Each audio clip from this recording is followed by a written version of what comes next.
Não é necessariamente o grande mérito de um filme fazer a gente chorar, embora o Hamlet o faça, e o faça muito bem. My boy. He lives not. Oi, eu sou o Bruno Carmelo e essa é a minha crítica de Hamlet, A Vida Antes de Hamlet, dirigido pela Chloe Zhao. Antes, segue o canal do Minha Mágoa aqui em cima, ativa as notificações para não perder nenhum vídeo novo. I have no talent waiting. The women in my family see things. What do you see?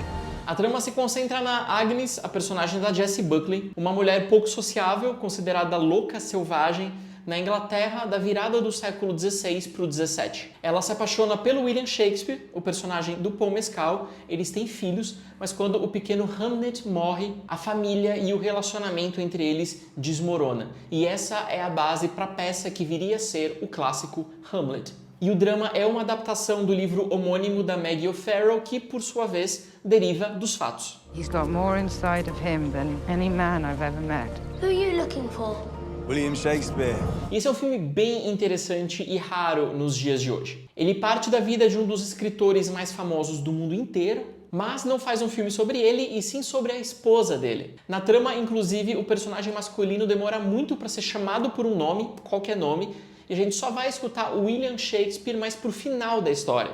Mas pro lançamento do filme é óbvio que você não pode esconder os nomes Shakespeare e Hamlet, que são, claro, os grandes atrativos pro público. Assim, o título brasileiro virou Hamlet, A Vida Antes de Hamlet. O filme se abre com uma frase de que Hamlet e Hamlet são, na verdade, o mesmo nome. E os trailers, os materiais promocionais já começam com essa única frase em que a gente nomeia William Shakespeare. Existe essa contradição entre as abordagens artística e comercial do projeto.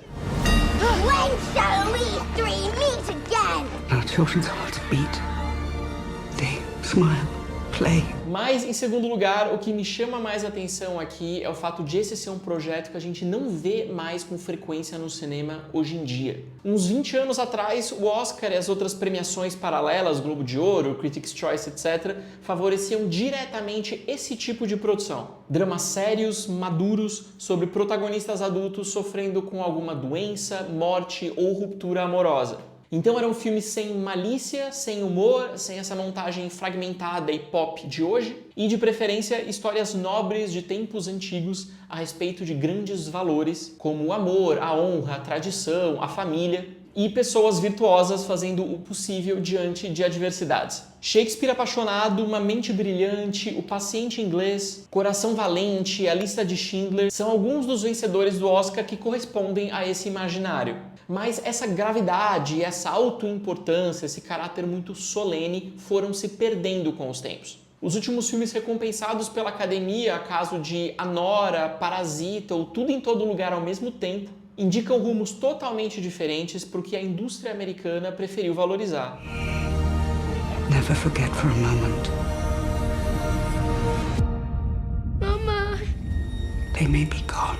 Mas Hamlet é como um desses filmes queridíssimos dos anos 90. De imediato, ele chama a atenção ao valor de produção que a gente diz, ou seja, esse foco em valorizar cenários, paisagens, figurinos, adereços, e acaba sendo considerado um desses filmes favoritos para categorias técnicas, que a gente chama, embora sejam tão artísticas quanto quaisquer outras, de direção de arte, figurino, maquiagem e assim por diante. Ele tem como protagonista uma mulher sofredora, ela se sente abandonada pelo marido que passa tempo demais trabalhando em Londres, ela tem uma filha doente e depois um filho doente e depois um filho morto. O que ela faz? Ela chora, ela grita, ela se desespera. Então a gente pode falar, bom, se uma pessoa está triste é isso que ela faz, né? Ela chora. Mas aí que entra o papel da arte na hora de representar a dor.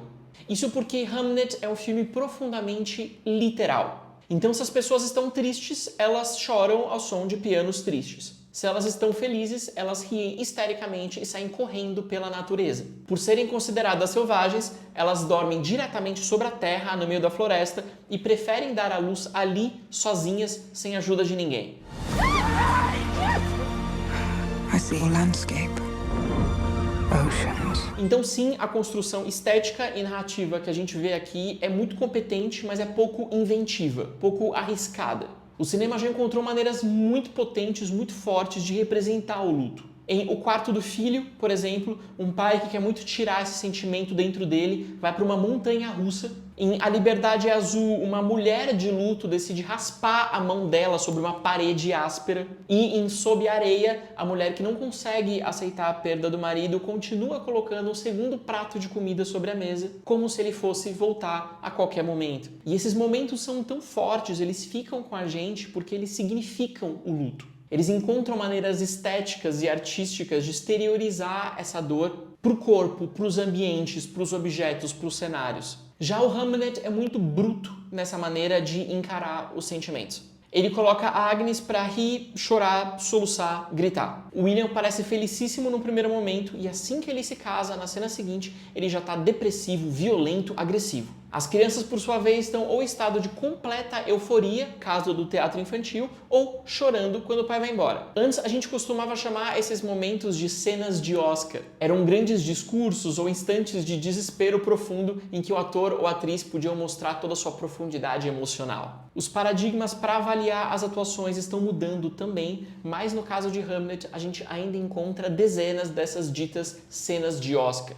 E chega a ser irônico que ele tenha pouca construção poética, metafórica em um filme sobre um dramaturgo, sobre uma peça profundamente metafórica e uma das obras mais simbólicas do nosso teatro e literatura mundiais. E nesse sentido, a abordagem da Chloe Zhao me parece insuficiente enquanto conceito e iniciativa. What shall I do? Keep your heart open. Isso significa que Hamlet é mal feito? Claro que não. Dentro desse molde super direto, ele faz muito bem o seu arroz com feijão. A Jessie Buckley é de fato uma ótima atriz, o Paul Mescal tem muita experiência no teatro, ele é bem formatado para esse tipo de diálogos e as crianças estão excepcionais. O Jacob Jupp, que faz o Hamlet, é um garoto muito bom. Ele tem uma segurança e uma maturidade em frente às câmeras que é uma coisa muito rara de encontrar. A gente percebe também muita dedicação por parte da produção, que tem entre os seus produtores Steven Spielberg e Sam Mendes. Mas aí vem alguns questionamentos. A gente acredita que essa história se passa na virada do século XVI para o XVII?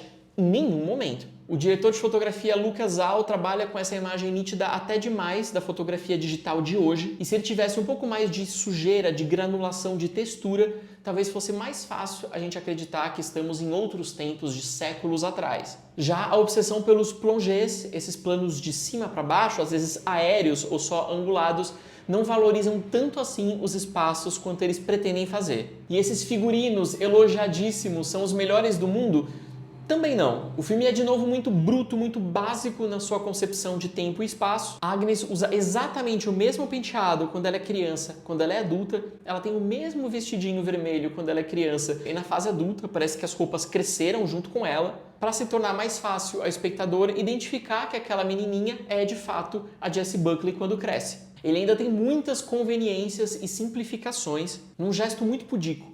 Por exemplo, a cena de sexo acontece entre pessoas vestidas, para você não colocar os seus atores nus em cena. Esses bebês já nascem sem cordão umbilical e durante o parto, enquanto ela está dando à luz a gêmeos, essa mulher muito virtuosa, muito pura e apaixonada, só pensa no próprio marido distante. Será que ele está bem? Tudo isso enquanto ela está dando à luz a 2 bebês que ela nem sabia que ela tinha. Ela achava que eram só. You're having twins, my girl. Undiscovered countries. What do you wish to do, Hamlet? Então esse é um filme todo construído para se chegar nesse clímax da peça de teatro, quando a gente vê a encenação de Hamlet. E essa cena começa com um grande exagero dramático, exemplo de várias outras sequências dessa história, com Agnes falando alto pro público: que peça é essa? Esse não é meu filho. Depois ela se acalma, a gente pode presenciar a encenação. E esse é sim um momento muito comovente, muito bonito. Algo parecido ocorria com os gritos do marido, os ataques de fúria dele dentro de casa num plano sequência, que também não eram muito bem resolvidos dramaticamente. O pouco de poesia que Hamlet traz vem dessa metáfora de uma gruta, de um buraco escuro no meio da floresta, que seduz e atrai tanto o marido quanto a esposa e que depois se reproduz simbolicamente na floresta desenhada como pano de fundo da encenação de Hamlet. Essa é uma ideia muito bonita, muito simples e que poderia ser de fato utilizada com mais frequência dentro do projeto. What do you see?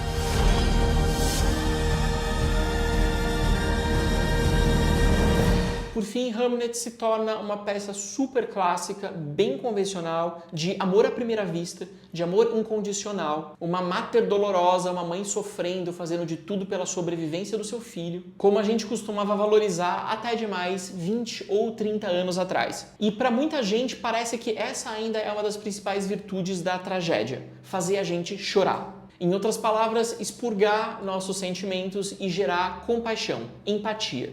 Quando a gente volta ao teatro aristotélico, existe, de fato, um pouco desse pensamento por trás do valor emocional das tragédias. Mas esse elemento do choro, que pode parecer muito nobre, muito difícil de conquistar, às vezes beira uma artimanha fácil até demais. Como não chorar com uma criancinha morrendo, com a mãe solitária desesperada ao lado do cadáver do filho? Ou pior ainda, com um garotinho muito gentil pedindo a morte, pelo amor de Deus, não leva a minha irmã, leve a mim, e sendo atendido. Chorar diante dessas situações extremas não é necessariamente uma prova de que o filme é muito bom, mas apenas o sinal de que a gente tem um coração, de que a gente ainda preserva um mínimo de empatia diante de uma situação extrema. Então, para quem tem saudade desses grandes dramas de choro e redenção, nos moldes de A Espera de um Milagre ou Um Sonho de Liberdade, Hamlet, A Vida Antes de Hamlet, vai ser um prato cheio, um filmaço de verdade.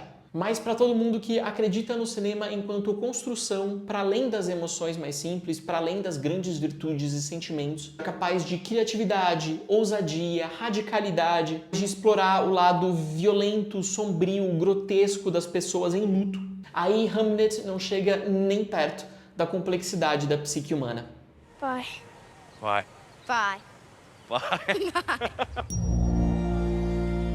É isso, eu fico por aqui hoje. Me diz aqui embaixo se gostou de Hamlet, se concorda comigo. Segue o canal do Meio Amargo aqui em cima, ativa as notificações e me acompanha também nas redes sociais. Eu tô no @meioamargocine e no site, que é o meioamargo.com. Até a próxima!